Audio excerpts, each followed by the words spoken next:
ये आकाशवाणी का ग्वालियर केंद्र है। लीजिए अब सुनिए कोविड-19 पर जागरूकता का कार्यक्रम मन में है विश्वास।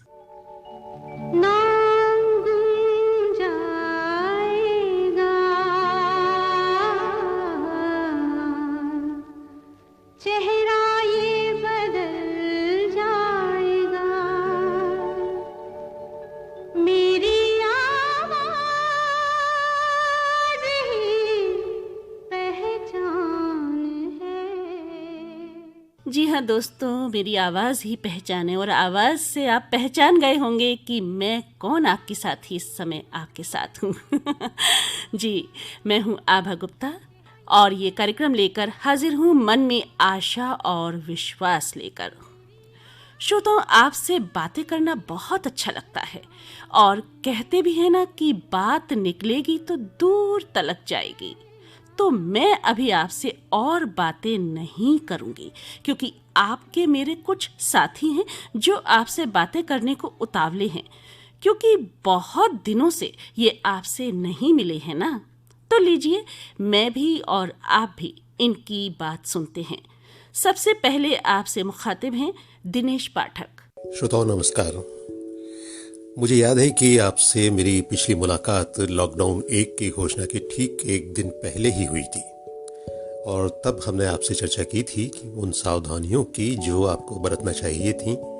निश्चित तौर पर अब जब अनलॉक 1 की घोषणा हो चुकी है तो मैं आपसे यह जरूर कहना चाहूँगा कि इस अनलॉक पीरियड में अब हमारी जिम्मेदारी पहले की अपेक्षा कुछ ज़्यादा बढ़ गई है।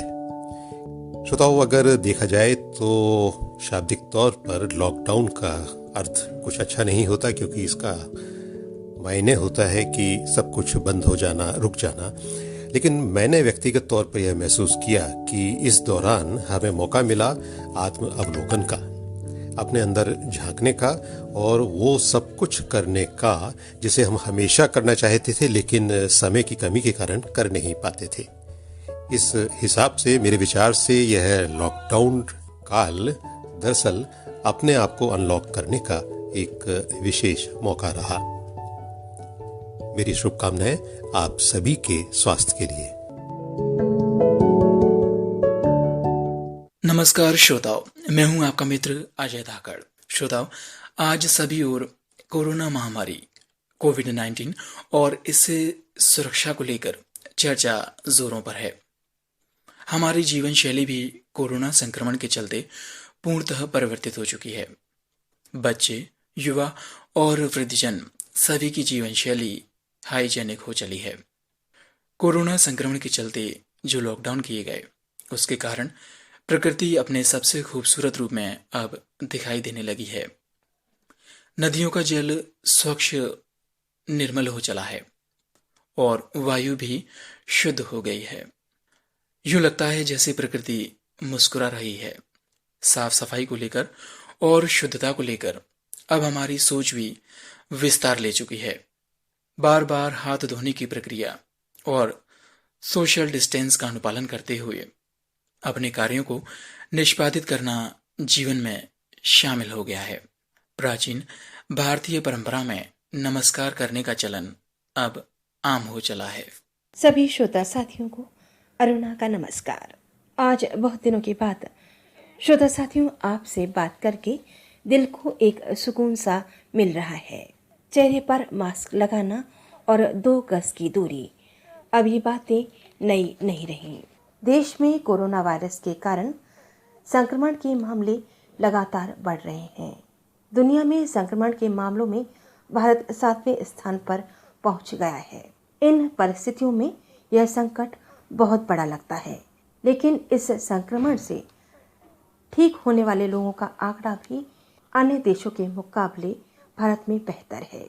अनलॉक 1 के दौरान कई रियायतें देकर केंद्र और राज्य सरकारें स्थिति को सामान्य करने और अर्थव्यवस्था को पटरी पर लाने में जुटी हुई हैं और हम भी जुटे हैं आपके साथ, आपके मानसिक और शारीरिक ऊर्जा को बनाए रखने में।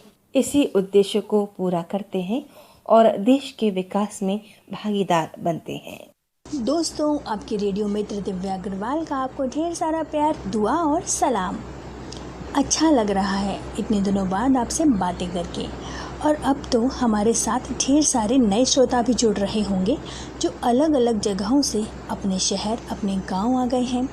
दोस्तों, मैं स्वास्थ्य क्षेत्र में भी कार्य करती हूँ, तो आपसे यही कहूँगी कि थोड़ी सी सावधानी और आदतों को इस अनलॉक 1 में भी हमें अपने अंदर बनाए रखना है। 2 गज दूरी, मास्क, सैनिटाइज़र, कुछ ही तो बातें हैं दोस्तों, वो भी हमारे अपने जीवन को बचाने के लिए। हमें काम भी करना है, आगे भी बढ़ना है, परिवार को भी पालना है और अपना और अपनों का ख्याल भी रखना है। तो बस अनलॉक 1 की आज़ादी को हमेशा के लिए सुरक्षित रखिए। इतनी सी गुजारिश के साथ बाय बाय। नमस्कार श्रोता मित्रों, मैं आपकी मित्रिला आपके साथ हूँ और आज बहुत दिनों के बाद आपसे मिलकर एक ज़रूरी बात करना चाहती हूँ। बात है लॉकडाउन की। कोविड-19 लॉकडाउन का ये पीरियड हम सभी की जिंदगी का निश्चित ही बहुत यादगार समय रहेगा। शुरुआत में कुछ दिनों तक तो कुछ भी समझ में नहीं आ रहा था, सब कुछ थम सा गया था, समय जो काटे नहीं कट रहा था। ऐसे में याद आई वो पुरानी एल्बम जिसे देखकर बस फटाफट उन मित्रों और रिश्तेदारों से जिनसे बातें की हुए अरसा हुआ था, उनसे दोबारा फोन पर बातें शुरू हुई। याद आया कि मेरे शौक क्या क्या थे। उफ, ये भागदौड़ भरी इस जिंदगी में हम अपने आप को इतना भूल गए थे। बस फिर क्या था, जुट गए अपने शौक पूरा करने में, पेंटिंग, म्यूजिक, स्टोरी राइटिंग और उन सबसे आगे लोगों की मदद करना।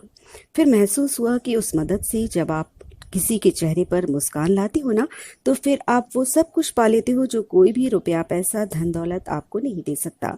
मैंने वो सब कुछ पाया है लॉकडाउन के इस पीरियड में। हमने हालांकि बहुत कुछ खोया है, हम में से कईयों ने अपनी नौकरी और भी बहुत कुछ, पर अंधेरे के बाद रोशनी तो आती ही है। बस रोशनी की तरफ देखते हुए आगे बढ़ते जाइए, फिर पता भी नहीं चलेगा कि अंधेरा कभी था भी। बहरहाल इन दिनों एक ज़रूरी बात, साफ सफाई का पूरा ध्यान रखिए, मास्क, सैनिटाइजर का उपयोग कीजिए, जरूरी हो तो ही घर से निकलिए। स्वस्थ रहिए, खुश रहिए, मुस्कुराते रहिए। नमस्कार। सभी श्रोता मित्रों को नंदिता चतुर्वेदी का प्यार भरा नमस्कार। श्रोता मित्रों, कैसे हैं आप? कितने ही दिन, अरे दिन कहाँ, महीने हो गए हैं कि आपसे रेडियो सेट के इस पार से मुलाकात ही नहीं हुई।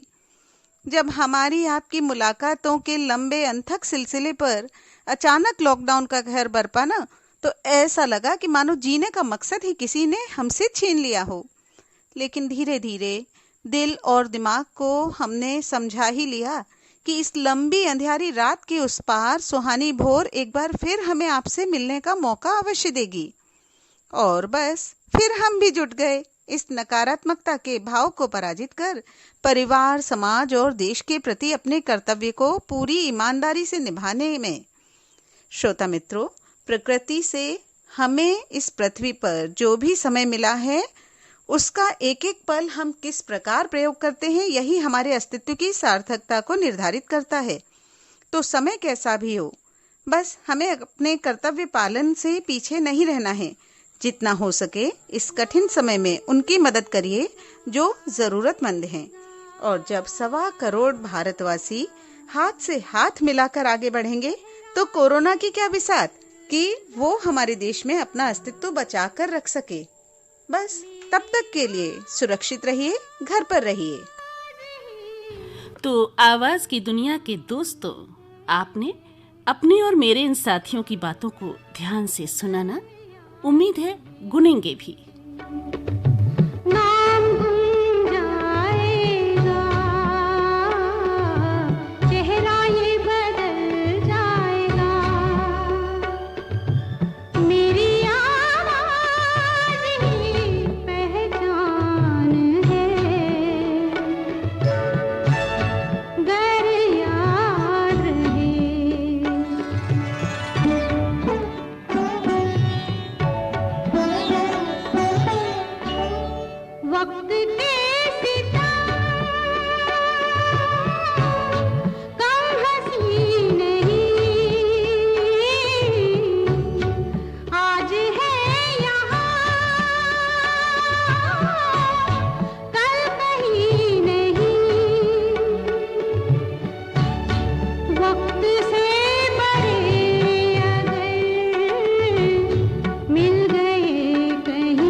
पहचान है,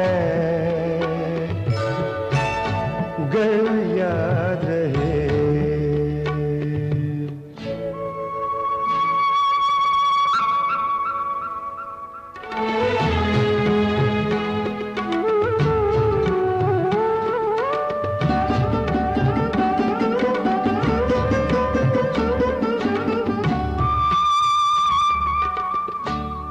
जो गुजर गई कल की बात थी, हो उम्र तो नहीं एक रात थी, रात का सिराग फिर मिले कहीं, मेरी आवाज ही पहचान है, गर याद रहे।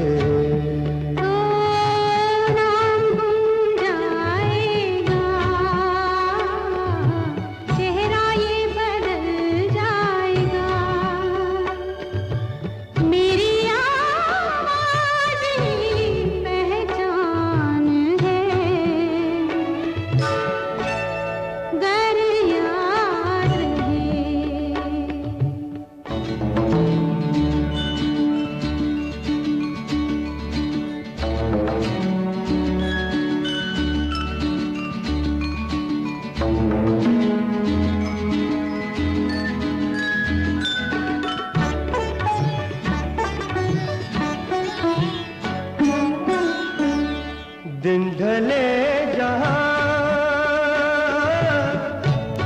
रात पास हो, जिंदगी की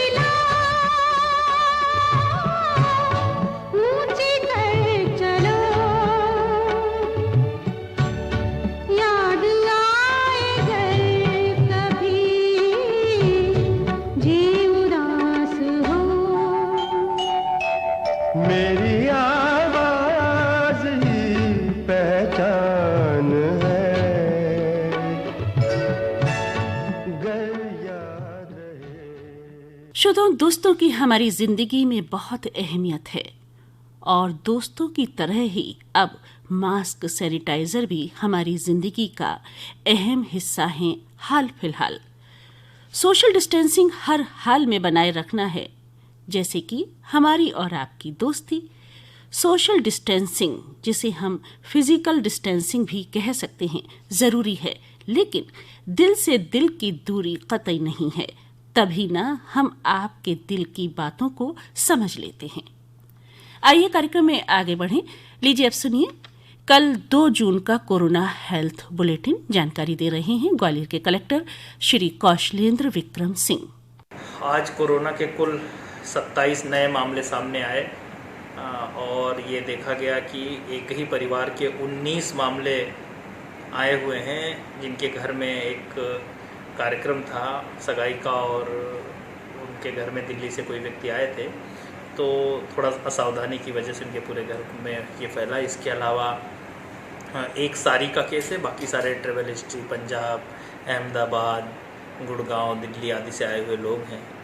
तो हमारा सभी से आग्रह है कि आप असावधानी न करें। एक असावधानी की वजह से एक घर में 19 लोगों को, जिसमें उन्होंने बाहर से आए और उनको अलग क्वारंटाइन नहीं किया, अपने साथ संक्रमण फैला। तो सभी लोगों से आग्रह है कि जो प्रोटोकॉल है उसका पालन करें और सुरक्षित रहें। अभी आप सुन रहे थे ग्वालियर के कलेक्टर श्री कौशलेंद्र विक्रम सिंह की रिकॉर्डिंग। श्रोताओं, हम आपको सूचनाएं, जानकारी तो देते ही हैं, साथ ही आपका मनोरंजन करवाना भी हमारा उद्देश्य है। इस कार्यक्रम में हमने आपको कई टीवी और सिने कलाकारों से मिलवाया है। इसी क्रम में आज मैं आपकी मुलाकात करवा रही हूँ खिचड़ी सीरियल और फिल्म के बाबूजी से। जी हाँ, आप ठीक समझे, प्रसिद्ध टीवी और सिने अभिनेता अनंग देसाई से ये बातचीत मैंने की है। लीजिए आप भी सुनिए। नमस्कार अनंग जी, इस कार्यक्रम में आपका बहुत बहुत स्वागत है। नमस्कार आभा जी। अनंग जी, आप तो इस समय जगत बाबूजी हैं। क्योंकि खिचड़ी चाहे वो सीरियल हो या फिल्म हो, बाबूजी का किरदार बहुत फेमस हो चुका है, पॉपुलर भी है और हर घर में बाबूजी को देखा जाता है, वो सुना जाता है। तो इस तरह से यही बताइए कि आप क्या कहना चाहेंगे, बाबूजी का किरदार करके आपको कैसा लगा? मुझे बहुत अच्छा लगा खिचड़ी में बाबूजी का रोल करके जी। और मुझे बहुत खुशी है कि लोगों को मेरा रोल और हमारा ये सीरियल और फिल्म दोनों बहुत अच्छे लगे हैं जी। तो मुझे बहुत खुशी है और बड़ा अच्छा रोल है। तो ऐसा रोल एक कलाकार को बहुत बार बार नहीं मिलता है, तो ये रोल करने में मुझे बहुत मजा आया और बहुत खुशी है मुझे। घर घर में जब ये सीरियल देखा जाता है तो ऐसा लगता है कि किसी घर के ही अपने से बिल्कुल बाबूजी हैं कोई जो सबकी समस्याएं सुलझाते हैं। राइटर और डायरेक्टर आतिश कापड़िया है, उन्होंने ये किरदार लिखा भी इतना अच्छा है कि बस वो लोगों के दिलों तक पहुंच गया, बिल्कुल जुड़ जाता है उनसे। बिल्कुल। आपको थोड़े पुराने दिनों में ले जाती हूँ अनंत जी, अभिनय सफर की शुरुआत कैसे और कहाँ से हुई? क्या बचपन में ही आपने ठान लिया था कि आपको एक्टर ही बनना है? बचपन में मुझे एक्टिंग का शौक तो था, एक्टिंग का संगीत का शौक था जब मैं स्कूल में था और स्कूल के जो भी कार्यक्रम कल्चरल कार्यक्रम होते थे उसमें मैं बड़े चाव से पार्टिसिपेट भी करता था। अच्छा। फिर जब कॉलेज में आया तो कॉलेज में भी यही स्थिति रही, यूथ फेस्टिवल हो या ऐसे कोई दूसरे कल्चरल टैलेंट इवनिंग वगैरह में लगातार पार्टिसिपेट करता था। और कॉलेज का आखिरी साल आया तब तक मैं एक अमेचर थिएटर ग्रुप के साथ जुड़ गया और उनके साथ मैं नाटक करने लगा। तो जैसे जैसे ज्यादा नाटक करने लगा तो मेरा शौक और बढ़ता गया और आपका अभिनय भी निखरने लगा होगा। निश्चित रूप से जो नाटक करते हैं स्टेज पर तो वो दर्शकों से सीधे रूबरू होते हैं संवाद के माध्यम से, तो निश्चित रूप से अभिनय कला में मज जाते हैं। जी बिल्कुल जी। और जैसे वो शौक बढ़ा और मैं ग्रेजुएट हुआ जी, तब मैंने तय किया कि मुझे यही काम करना है, मुझे मजा इसी में आता है तो यही मैं एज ए करियर अपनाऊंगा। ये उस वक्त तय किया मैंने, यानी अपने शौक को ये आपने करियर के रूप में चुना। सबसे पहले मैंने ट्रेनिंग लेनी जरूरी समझी एक्टिंग में भी। मेरे मम्मी पापा ने मुझे इतनी सलाह दी कि एक और डिग्री ले लो ताकि कभी ऐसा लगे कि भाई गलत डिसीजन ले लिया है या किसी वजह से आप सफल ना हो पाए तो कुछ न कुछ करने का आपके पास एक वो रहेगा, साधन रहेगा। वहीं रहते रहते थिएटर में वहाँ काम करते करते एक और डिग्री ले ली और उसके बाद मैं राष्ट्रीय नाट्य विद्यालय नई दिल्ली में चला गया अपनी ट्रेनिंग के लिए। ठीक बात। जिस समय आपने कॉलेज में शुरुआत की ये वो दौर था जबकि एक्टर का मापदंड ये माना जाता था कि अच्छी हाइट हो, अच्छी पर्सनैलिटी हो, तो वो दोनों आपके पास हैं। तो हो सकता है कि आपके साथियों ने भी आपको चढ़ाया हो कि नहीं आपको एक्टर बनना है, ऐसा भी था क्या? या आपने प्रोफेसर की आप मिमिक्री वगैरह किया करते थे? नहीं, प्रोफेसर वगैरह की मिमिक्री तो नहीं, मैं एक्टिंग का शौक तो था तो कुछ न कुछ तो मैं करता रहता था दोस्तों के साथ। और कुछ दोस्तों ने जरूर ये बोला मुझे, कह रहे एक्टर बन जाओ, एक्टिंग कर सकते हो, वो तो सब थोड़ा बहुत हुआ। मैंने तय तभी किया जब मैंने मन से निश्चित हो गया कि हाँ यही करना है और जैसे मेरा शौक बढ़ा तभी मैंने तय किया। या शीशे के सामने जब आप खड़े होते थे तब ऐसा लगता था नहीं आपको तो एक्टर ही बनना चाहिए ऐसा है क्या? वो तो थोड़े थोड़े सबके रहते हैं मगर असली में तो फिर वो जैसे कि कहा ग्रेजुएशन के बाद ही तय किया और राष्ट्रीय नाट्य विद्यालय की ट्रेनिंग बहुत काम में आई। तो वहाँ से अभिनय के गुण आपने सीखे, उसके बाद कहाँ पहुँचे आप? वो क्या मैंने कोर्स किया तो फिर थिएटर का चस्का बोलते हैं मुझे चढ़ गया था तो उसके बाद सोचा मैं थिएटर ही करूंगा। तो राष्ट्रीय नाट्य विद्यालय की एक प्रोफेशनल विंग है रंग मंडल, राष्ट्रीय नाट्य विद्यालय रंग मंडल इसको बोलते, वहाँ जुड़ गया मैं। तो वहाँ अब लगातार हम लोग नाटक करते रहे। वो एक मतलब जॉब की तरह था, कॉन्ट्रैक्ट जॉब जिसको आप बोलते हैं कि आपको आप पैसे मिलते हैं हर महीने और हमें नाटक ही करना था। और ज्यादातर राष्ट्रीय नाट्य विद्यालय के ऐसे ही स्नातक में थे, बड़े अच्छे अच्छे लोग थे, कलाकार थे उस वक्त रंग मंडल में और अच्छे अच्छे नाटक हम लोग करते थे। दिल्ली में तो करते थे, पूरे भारत में कहीं न कहीं जाकर उनके शो किया कर। अच्छा, फिर बॉलीवुड से आपकी शुरुआत कैसे हुई?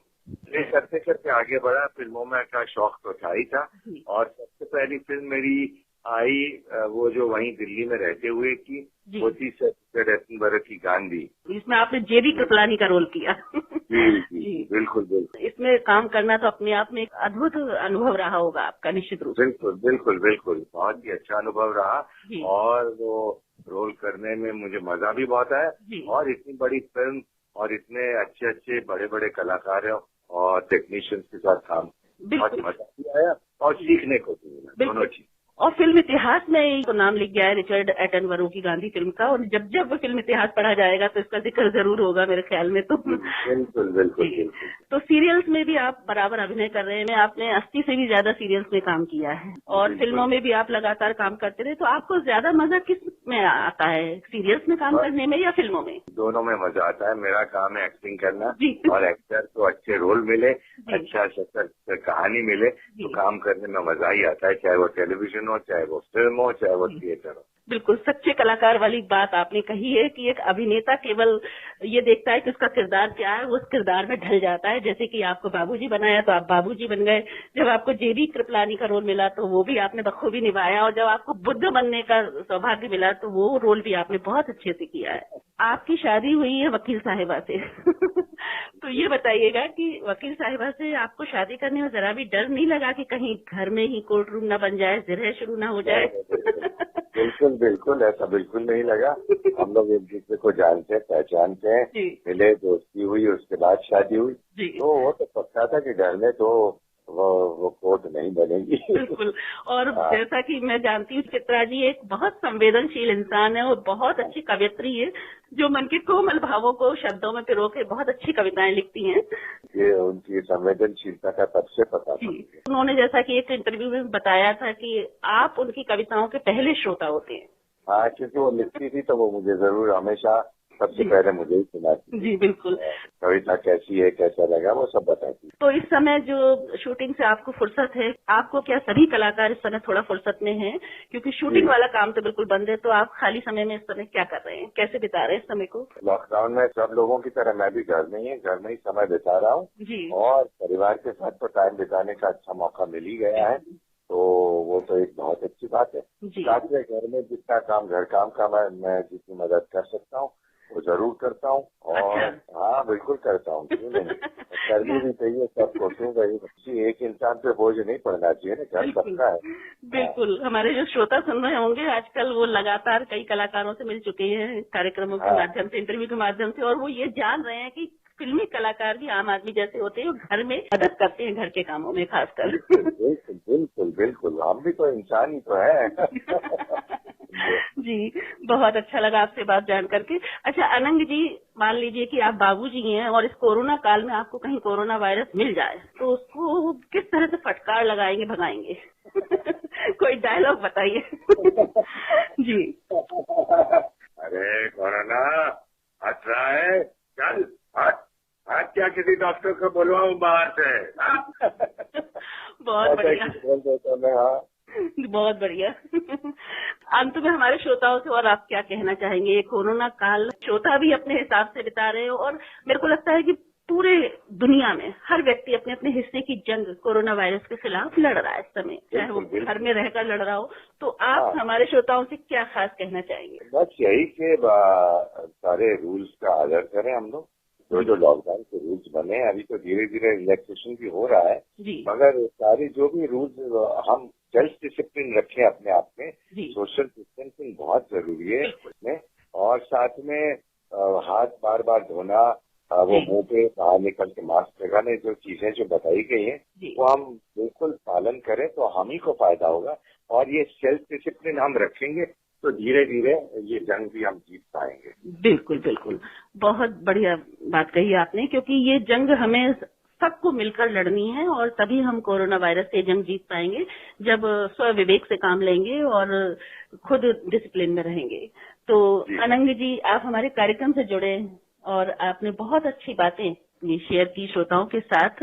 निश्चित रूप से आपके अनुभव से उन्हें भी आनंद आया होगा, जो आपने बातें बताई उससे बहुत कुछ सीखने को भी मिलेगा। आपका बहुत बहुत धन्यवाद। नमस्कार। नमस्कार, धन्यवाद। अभी आप सुन रहे थे प्रसिद्ध टीवी और सिने अभिनेता अनंग देसाई से की गई बातचीत। दोस्तों, एक खुशखबरी है कि कोविड-19 की रिकवरी दर हमारे देश में अब 47.2% से बढ़कर 48.2% हो गई है। यदि आपको बुखार, खांसी और सांस लेने में जरा सी भी कठिनाई है, ऐसे कोई भी लक्षण महसूस हो तो तुरंत 1075 पर कॉल करें। दोस्तों, माना कि लॉकडाउन में ढील है, हम अनलॉक की ओर बढ़ रहे हैं, लेकिन कोरोना वायरस अभी भी एक्टिव है, तो खुद को संक्रमण से बचाते हुए ही आगे बढ़ना है। यदि जरूरी ना हो तो घर से बाहर न जाएं। सब्जी फल कॉलोनी या गली में आने वाले हाथ ठेलों से खरीदें। होम डिलीवरी का ऑप्शन चुनें।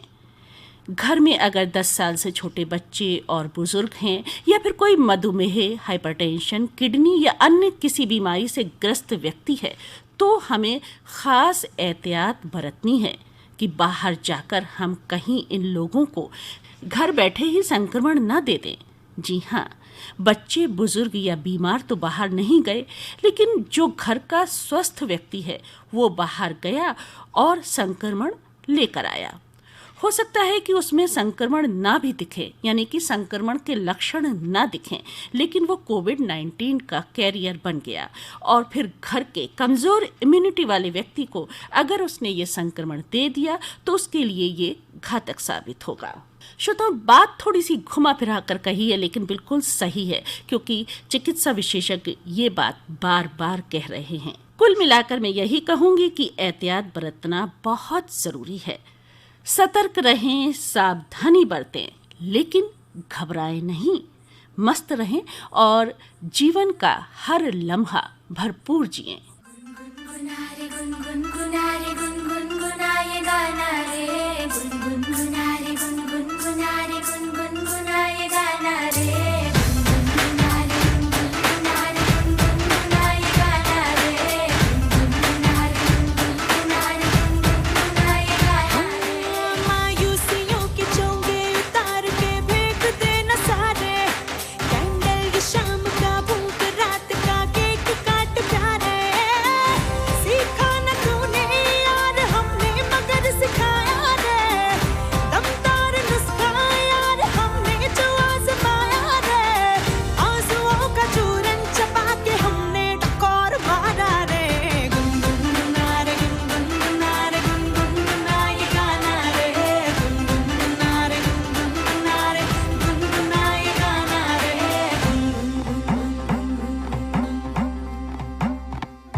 तो दोस्तों, घर में ही रहिए, खुश रहिए, स्वस्थ रहिए, सुरक्षित रहिए। और अभी अनुमति दीजिए आज का ये कार्यक्रम समाप्त करने के लिए आभा गुप्ता को नमस्कार।